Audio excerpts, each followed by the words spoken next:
दशांश अपूर्णांक व व्यवहार्य अपूर्णांक हा घटक आपण पाहतोय। त्याच्यामध्ये सरावाची उदाहरणं आज आपण पाहणार आहोत आणि सरावाची उदाहरणं पाहणार आहोत आपण महाराष्ट्र राज्य परीक्षा परिषद यांची जी 8वी शिष्यवृत्तीची मार्गदर्शिका आहे त्या पुस्तकात पाहणार आहोत। आपल्यासमोर पहिलं उदाहरण आहे 1/2 या व्यवहार्य अपूर्णांकाची किंमत किती आणि आपल्या पर्याय दिले दशांश अपूर्णांकात। म्हणजे या व्यवहार्य अपूर्णांकाचं आपल्याला दशांश अपूर्णांकात रूपांतर करायचं आहे आणि दशांश अपूर्णांकात रूपांतर करायचं म्हणजे छेद 10, 100, 1000च्या पटीत असला पाहिजे।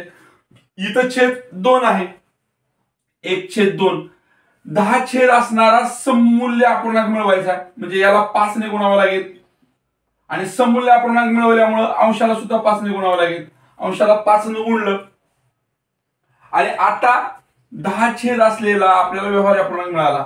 ज्यावेळेस आपण व्यवहार्य अपूर्णांकाचं दशांश अपूर्णांकात रूपांतरित करतो त्यावेळेस अंश आहे असा लिहितो आणि छेदात 10, 100 किंवा 10च्या पटीतील जी संख्या आहे त्याच्याकडे जातो आणि 1च्या पुढे किती शून्य आहेत बघतो। 1च्या पुढे किती शून्य आहेत? 1 शून्य आहेत। इकडून इकडं एक घर मोजून दशांश चिन्ह देतो आणि दशांश चिन्हाच्या पुढे काहीच नाही याचा अर्थ शून्य येणार आहे। अशा प्रकारचा पर्याय आपल्याला पर्याय क्रमांक 2 आहे। यामुळे या प्रश्नाचं उत्तर पर्याय क्रमांक 2 असणार आहे। त्याच्यानंतर आपल्याला खाली दुसरा एक प्रश्न दिला आहे। हा प्रश्न थोडासा याच्यापेक्षा वेगळा आहे, पूर्णांकयुक्त अपूर्णांक आहे। खालील अपूर्णांकाची किंमत किती? 2.1/4 आणि पर्याय परत आपल्याला दशांश अपूर्णांकाच्या रूपात दिलेत। हा प्रश्न सोडवताना थोडस आपण गणिती पद्धत न वापरता कट पद्धत जरी वापरली, इथं 2 पूर्णांक आहेत, इथं 0 पूर्णांक आहेत, इथं 1 पूर्णांक आहे, हे 2 पर्याय असूच शकत नाहीत। इथं 2 पूर्णांक आहेत, इथं 2 पूर्णांक आहेत, या दोन्हीपैकी पर्याय असणार आहे। परंतु 2 पूर्णांकानंतर पुन्हा एक छोटासा अपूर्णांक आहे म्हणजे 2 पूर्णांकानंतर काय तरी येणार आहे। इथं 2 पूर्णांक तर 0 आहेत म्हणजे उत्तर काय असणार आहे? हे असणार आहे। म्हणजे अंदाजे झालं, परंतु आपण गणित सोडून पाहूया कसं। 2 पूर्णांकला 2 पूर्णांक लिहिलं आणि ह्या 1/4चं आपल्याला दशांश अपूर्णांकात रूपांतर करावं लागेल। 1/4चं दशांश अपूर्णांकात रूपांतर कसं होतंय बघा। आपलं ठरल्याप्रमाणे दशांश अपूर्णांकात रूपांतर करताना छेद हा 10, 100, 1000 असा 10च्या पटीत असला पाहिजे। ह्याला 10च्या पटीत करण्यासाठी आपण 100 मध्ये रूपांतरित करू शकतो, सममूल्य अपूर्णांक मिळू शकतो। याला जर 25 न गुणलं तर 100 होतं आणि मग अंशाला पण आपल्याला 25 न गुणावं लागेल। या अंशाला 25 न गुणल्यानंतर 25/100 आलं आणि ह्या 25/100चं आपण दशांश अपूर्णांकात रूपांतर करू शकतो। ते कसं? अंश आहे असा लिहायचा, अंश आहे असं लिहिला आणि त्याच्यानंतर आपण खाली छेदाकडे येतो। 1च्या पुढे किती शून्य आहेत? 2 आणि मग तेवढी घर इकडे मोजत 1 आणि 2, 2 घरानंतर दशांश चिन्ह आलं 2.25। अशा पद्धतीनं आपला पर्याय अंदाजे पण आपण काढला तर कट पद्धतीने आणि गणित सोडवून पण काढतोय। हे झाले एका प्रकारची नमुना उदाहरण। आता दुसरा नमुना आपल्याकडे पाहायचा आहे अपूर्णांकाचा चढता उतरता क्रम। ती उदाहरण सोडवायचा प्रयत्न करू। आपल्या समोर दुसरा नमुना आहे, अपूर्णांकाचा चढता क्रम लावल्यास 5वी संख्या कोणती असा एक प्रश्न आहे। 1/2, 1/8, 2/7, 3/4, 5/8 यांचा चढता क्रम। चढता क्रम म्हणजे सुरुवातीला लहान संख्या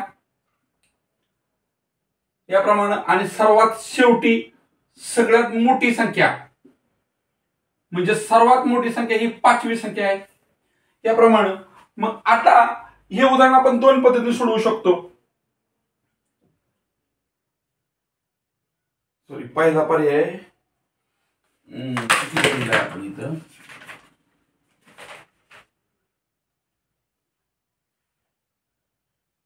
पुस्तकातच तसं दिलेलं आहे।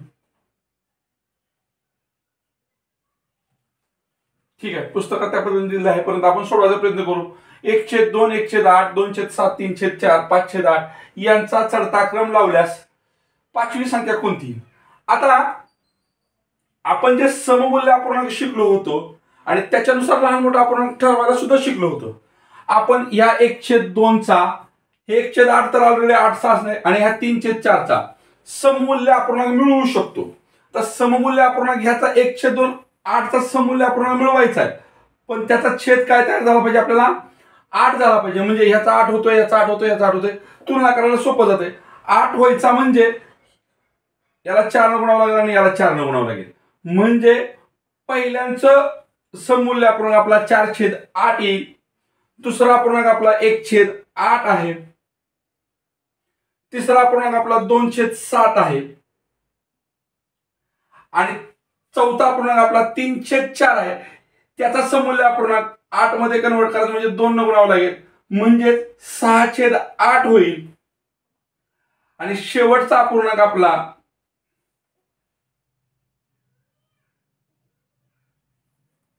5/8 आहे. आता हे जर आपण नीट बघितले इथं 8 8 8 8 यांचे क्रम आपण ठरवू शकतो आणि नंतर याची तुलना करूया आपण. तर याच्यानुसार आपला सर्वात लहान हा होईल, 2 नंबरचा हा होईल, 3 नंबरचा हा होईल आणि 4 नंबरचा हा होईल. आता तुलना आपल्याला या दोन्हीत करूया याचं स्थान ठरवण्यासाठी. तर त्यांची तुलना करताना आपल्याला असं लक्षात येईल सममूल्य अपूर्णांक आपण 56 चा मिळवू शकतो. 8साठी 56, ह्याला 56 करण्यासाठी आपण 8 न गुणलं म्हणजे 16/56 होईल आणि ह्याची व्हॅल्यू 7 न गुणल्यानंतर 56 व याला 7 न गुणल्यानंतर व्हॅल्यू 42 होईल. म्हणजे ह्याच्यापेक्षा सुद्धा हा मोठा आहे आणि दिलेल्या अपूर्णांकात सगळ्यात अपूर्णांक तोच मोठा होता. म्हणजे अपूर्णांक सर्वात मोठा अपूर्णांक हा 6/8 6/8 वाला म्हणजेच 3/4 वाला अपूर्णांक असू शकतो. हे उत्तर आपण आणखीन दुसऱ्या पद्धतीने काढू शकतो. ते कुठल्या पद्धतीने काढायचं आहे? दशांश पद्धतीने. ह्याची व्हॅल्यू काय होते आपल्याला माहित आहे, 0.50 ही दशांश अपूर्णांकात व्हॅल्यू होते. ह्याची व्हॅल्यू काय होते, याच्या पुढे 0 दशांश, ह्याच्या पुढे 0 घेतला, 1 चा भाग गेला, उरले 2, 2 च्या पुढे 0 घेतला, उरले 4, 4 च्या पुढे 0 घेतला, 5 चा भाग गेला. हे 0.50 आहे, हे 0.12 आहे. ह्याच्यावर याची किंमत लहान मोठे ठरणार आहे. दशांशानंतर पहिलं याची किंमत काढायची आपल्याला. 0चा भाग बसला, दशांश चिन्ह दिलं, 20 झाले, 7 त्रिक 21, 3 चा भाग बसत नाही, 2 चा भाग बसतो, 7 दुने 14, उरले 6, 6 वर परत 0 घेतला, 60 झाले, 7 8 56, 2 स्थळापर्यंतचा पास झाला. याचं केलं 0.75 येतंय आणि याचं केल्यानंतर 8 45, 8 संग 48, 6 चा भाग बसला, उरले 2, 82 16. आणि मग याच्यानंतर आपल्याला इथं लक्षात येतं की बाबा यांचा क्रम लावताना सर्वात लहान दशांशानंतरचं पहिलं घर हे सर्वात लहान आहे, हे दुसरं, हे तिसरं होईल, हे चौथं होईल आणि हे 5वं होईल. म्हणजे सर्वात मोठा किंवा 5वी संख्या कोणत्या चालता क्रम लावल्यानंतर, तर 3/4 आहे. या पद्धतीने आपण उत्तर काढू शकतो. उत्तर क्रमांक 2. त्याच पद्धतीनं खाली एक उदाहरण आहे आपल्या समोर, 1/2, 1/3, 1/4, 1/5, 1/6 यांचा उतरता क्रम लावायचा आहे. म्हणजे पहिल्यांदा कोणती संख्या घ्यावी लागेल, सगळ्यात मोठी संख्या घ्यावी लागेल आणि विचारले काय, पहिली संख्या. म्हणजे ह्यातली सगळ्यात मोठी संख्या जर आपल्याला माहित असेल तर आपण उत्तर गणिती क्रिया न करता करू शकतो. आपण ज्यावेळेस व्यवहार्य अपूर्णांक शिकत होतो, लहान मोठे पूर्णांक ठरवायला शिकत होतो, त्यावेळेस एक नियम शिकलो, जर सगळ्यात अपूर्णांकाचा अंश 1 असेल तर ज्या अपूर्णांकाचा छेद मोठा तो अपूर्णांक सर्वात मोठा. मग त्या नियमानुसार या अपूर्णांकाचा छेद मोठा आहे आणि आपल्याला उतरता क्रम लावायचा आहे. आणि उतरता क्रम लावताना पहिली संख्या कोणती असेल म्हणून विचारले. उतरता क्रम लावताना सर्वात मोठी संख्या पहिल्यांदा असणार आहे आणि मग ती संख्या कोणती असणार आहे, 1/6. पर्याय क्रमांक 5. किंवा याचंही दशांश अपूर्णांक रूपांतर आपण करू शकतो. याचा अपूर्णांक होतोय 0.50, याचं होतंय 0.33, याचं होतंय 0.25, याचं होतंय 0.20 आणि याचं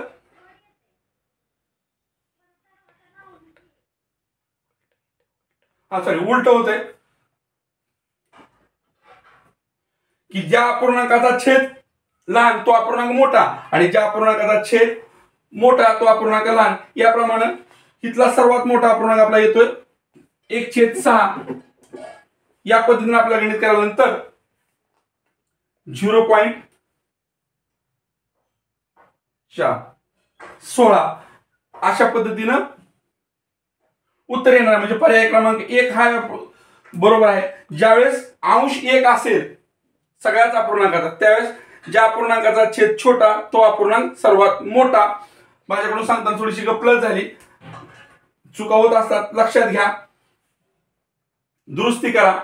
कारण बोलताना काही वेळेस विसरतं किंवा उलट क्रमांकाने बोललं जाते.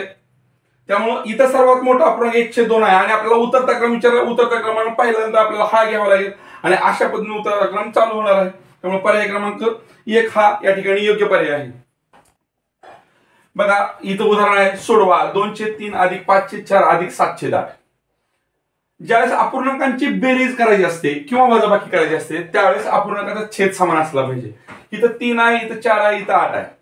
जर छेद समान करायचा असेल तर आपल्याला या छेदांचा लसावी माहित पाहिजे.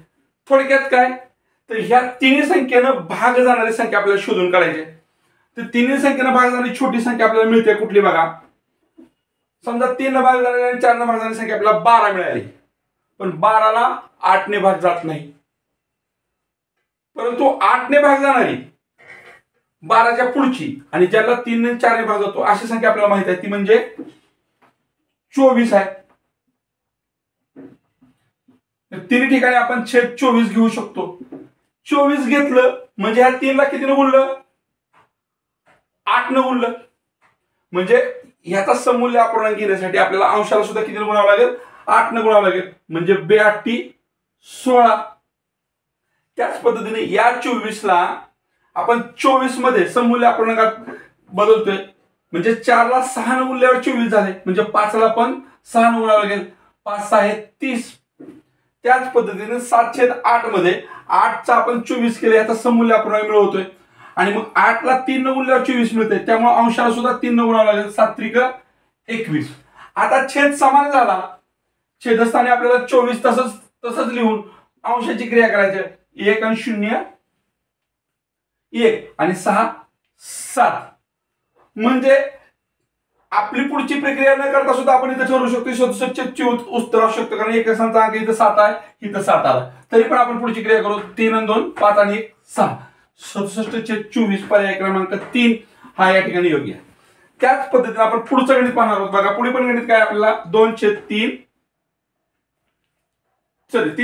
अधिक 2/3 अधिक 4/5.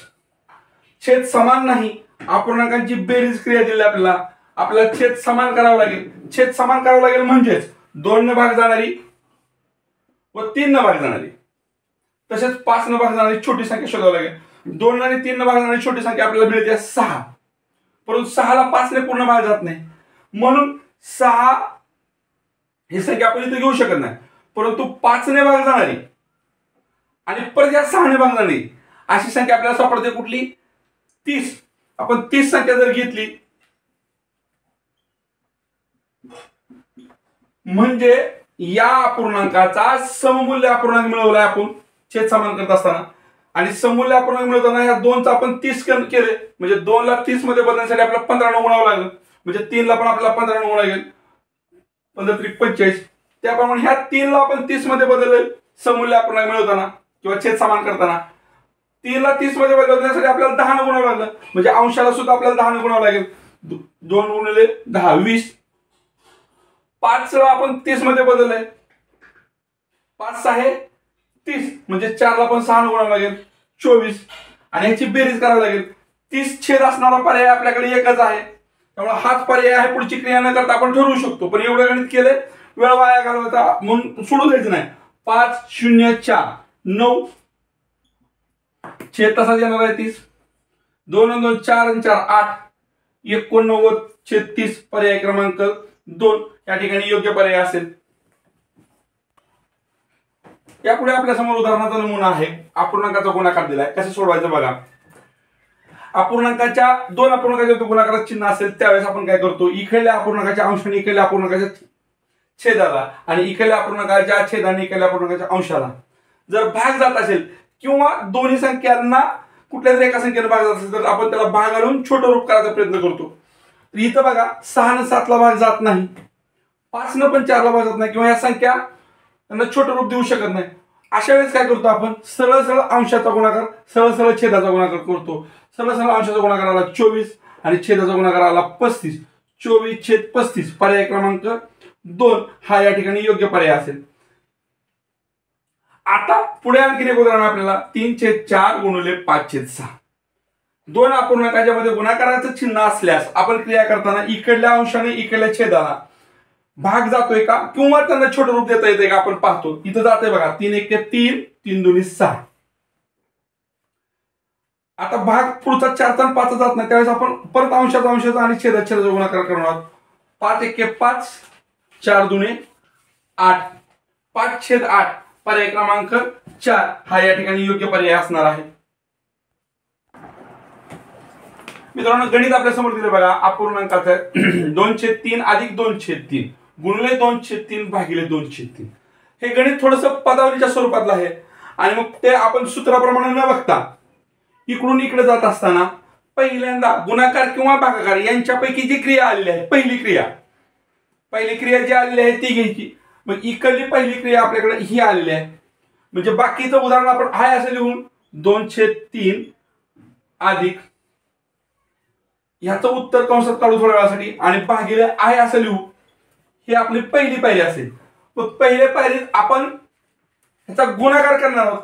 गुणाकार करत असताना यांचा गुणाकार करत असताना अपूर्णांकाच्या गुणाकाराचा आत्ताच्या पूर्वीच्या उदाहरणात सांगितल्याप्रमाणे इकडल्या छेदाने इकडल्या अंशाला इकडल्या अंशाने इकडल्या छेदाला जर भाग जात असतील किंवा छोटं रूप करता येईल छोटं रूप करतो भाग जात नाही म्हणजे आपल्याला काय करावं लागणार अंशाचा गुणाकार छेदाचा गुणाकार.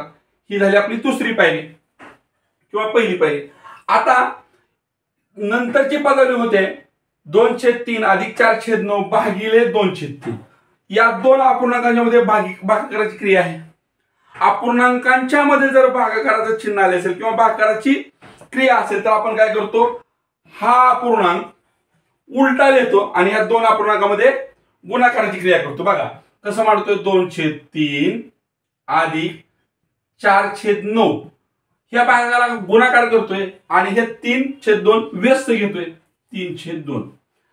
आता आपल्याकडे गणित तयार झाले 4/9 गुणिले 3/2 आणि मग दोन अपूर्णांकाच्या मध्ये गुणाकारात चिन्ह आल्यावर आपण काय करतो इकडला अंश इकडला छेद इकडला अंश इकडला छेद ह्यांना छोटं रूप देता येतं का बघतोय.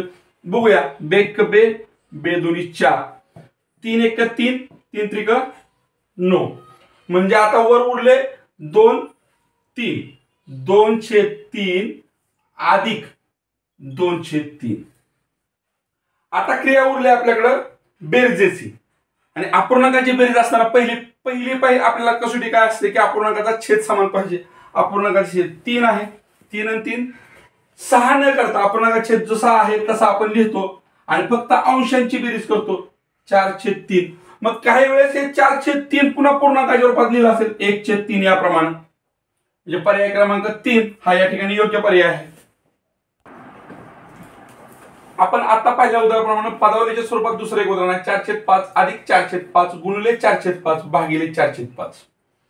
हे उदाहरण सोडवत असताना इकडून इकडं गुणाकार किंवा भागाकार यांच्यामध्ये जी क्रिया आली पहिल्यांदा ती क्रिया आपल्याला पहिल्यांदा करावी लागेल म्हणजे ह्या आपण उत्तर काढावं लागेल आणि मग आपली पहिली पायरी अशी होईल 4/5 अधिकचं चिन्ह कंसामध्ये थोड्या वेळासाठी लिहू समजण्यासाठी 4/5 गुणिले 4/5 कंसाच्या बाहेर भागिले 4/5. आता अपूर्णांकाची क्रिया गुणाकाराची क्रिया करत असताना आपण इकडला अपूर्णांकाची क्रिया करतो छोटं रूप द्यायचा प्रयत्न करतो. इथे छोटं रूप होत नाही मग आपल्याला काय करावं लागेल अंशाचा आणि छेदाचा गुणाकार करावा लागेल 4/5 अधिक 16/25 भागिले 4/5. आता इथं भागाकाराची क्रिया आली पहिल्यांदा ती क्रिया करावी लागेल.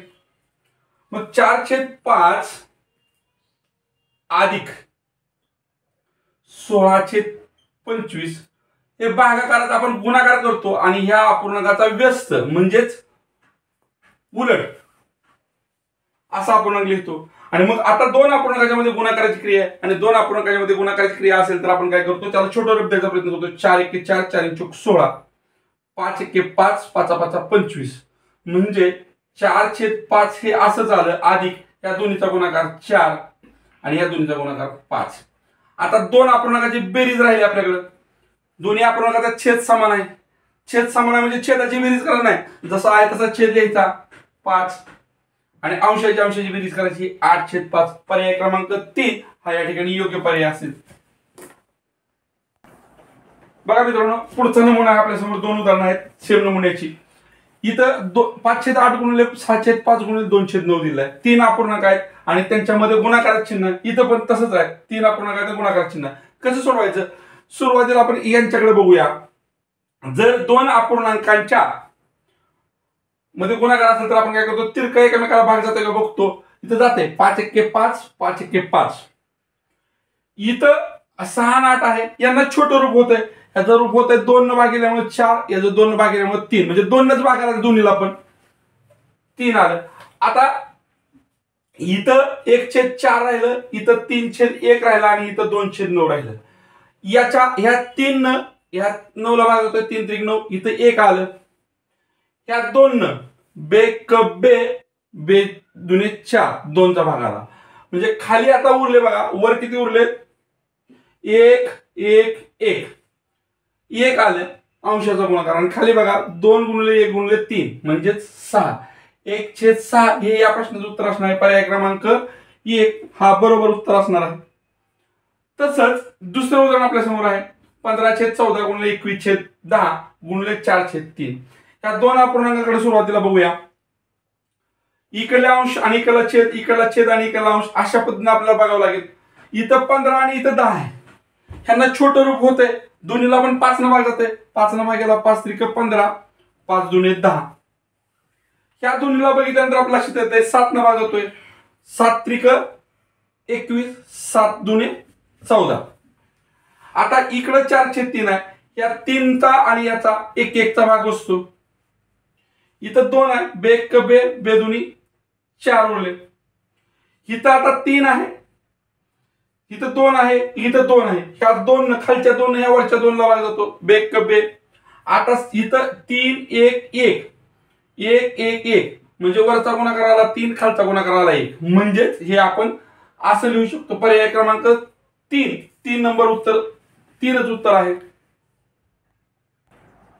पदावलीच्या स्वरूपातील आणखीन एक उदाहरण आपण पाहतोय. सरळ रूप द्या. 2/3 अधिक 3/7 भागिले 18/35 वजा 7/18. पदावलीच्या आपण शिकलेल्या क्रमानं पहिल्यांदा इकडून इकडे जात असताना जी क्रिया आली, गुणाकार असेल किंवा भागाकार, यातली ती आधी करायची. म्हणजे या 2 अपूर्णांकातली जी क्रिया आहे ती करूया. मग आपण मांडून घेऊ. 2/3 आहे असं मांडू. याच्या आधीची क्रिया अधिकचं चिन्ह आहे, त्याला कंसात घ्यायचं आणि नंतरची क्रिया पण आहे अशी मांडून घेऊया आपण. आणि मग हा अपूर्णांक 3/7 भागिले, आपण काय करतो, ज्यावेळेस 2 अपूर्णांकाच्या मध्ये भागिले चिन्ह असेल त्यावेळेस गुणाकाराचं चिन्ह घेऊन हा अपूर्णांक उलटा लिहितो, व्यस्त करतो. याचा व्यस्त काय होईल? 35/18. आणि मग गुणाकाराचं चिन्ह आल्यानंतर आपण काय करतो, अंश आणि छेद यांच्यामध्ये छोटं रूप करण्याचा प्रयत्न करतो. 7×1=7, 7×5=35, 3×1=3, 3×6=18, 5/6 अशा पद्धतीने आलं. म्हणजे बघा आता उदाहरण काय होईल, 2/3 अधिक 5/6 वजा 7/18. आता अपूर्णांकांची बेरीज आणि अपूर्णांकाची वजाबाकी आहे. ह्या जर क्रिया आपल्या एकाच वेळेस करायच्या असतील तर आपल्याला अपूर्णांकाचा काय माहित पाहिजे? छेद समान पाहिजे. आता इथं छेद 3 आहे, इथं 6 आहे, इथं 18 आहे. या 7/18 अपूर्णांकाकडे बघितलं तर आपल्या असं लक्षात आहे, आपण यांचे सममूल्य अपूर्णांक की ज्यांचा छेद 18 असे मिळवू शकतो, म्हणजे छेद समान करू शकतो. काय करावं लागेल मग बघा, 3 ठिकाणी आपण 18 छेद लिहूया. 18 इथं अधिकची क्रिया आहे, इथं वजाची क्रिया आहे. 18ला 18 लिहिलं. या 3ला आपण 18 मध्ये बदललं, म्हणजे 3ला किती न गुणलं? 6 न गुणलं. मग या अपूर्णांकाची किंमत बदलू नये म्हणून अंशाला सुद्धा आपण 3 न गुणणार आहोत, 6 होणार. तसं इथं 5/6 या 6ची किंमत आपण 18 बदलली. याची किंमत बदलताना काय केलं? 6ला 3 न गुणले. मग अपूर्णांकाची किंमत बदलू नये म्हणून अंशाला सुद्धा आपल्याला 3 न गुणावं लागेल. 5 त्रिक 15 आणि याची किंमत बदललीच नाही, आपण 7ला 7 राहील. आता ज्यावेळेस अपूर्णांकाचा छेद समान असतो त्यावेळेस आपण छेदाकडे न बघता छेद आहे असा लिहितो आणि अंशांच्या क्रिया करतो. 6 आणि 15 यांची बेरीज 21 झाली आणि त्यातनं पुन्हा वजा किती करायचा आहे? 7. म्हणजे उत्तर किती येणार आहे? 14/18.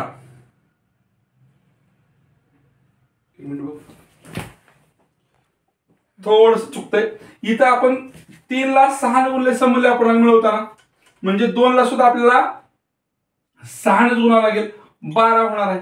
आणि मग 12 झाल्यानंतर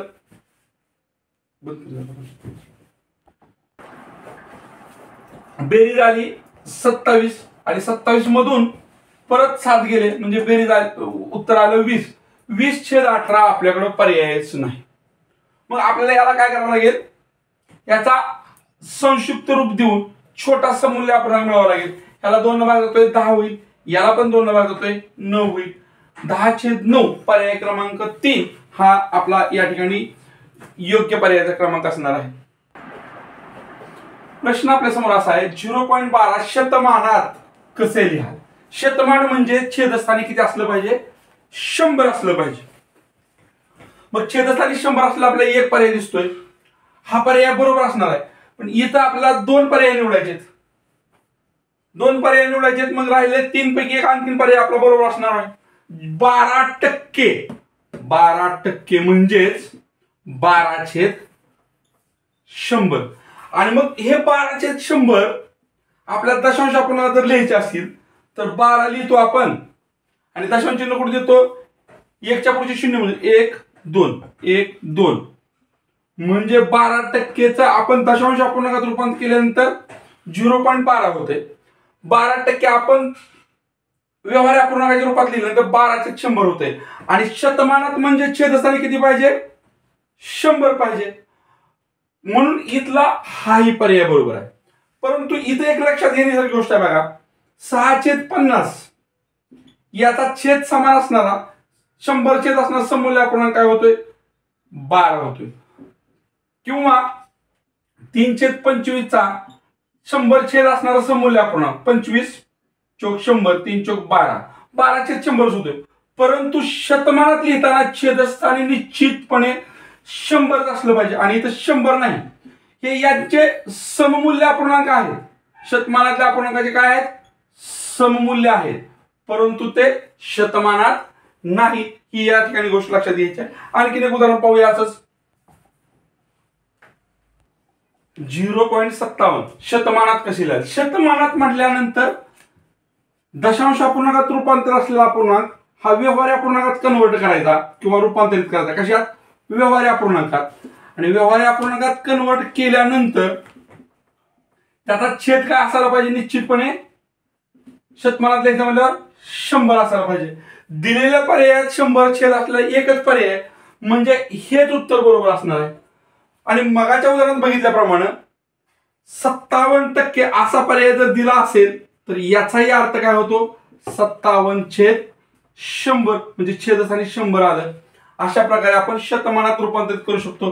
हे अतिरिक्त माहितीसाठी सांगितलेलं आहे, माहितीसाठी तुमच्या सांगितलेलं आहे. याचा आणि या प्रश्नाचा इथं काही संबंध नाही. समजा इथं असं दिलं असतं आणि इकडे पुन्हा 2 पर्याय निवडायला हे सांगितलं असतं तर मात्र आपल्याला हे 2 पर्याय योग्य उत्तर म्हणून निवडावे लागले असते.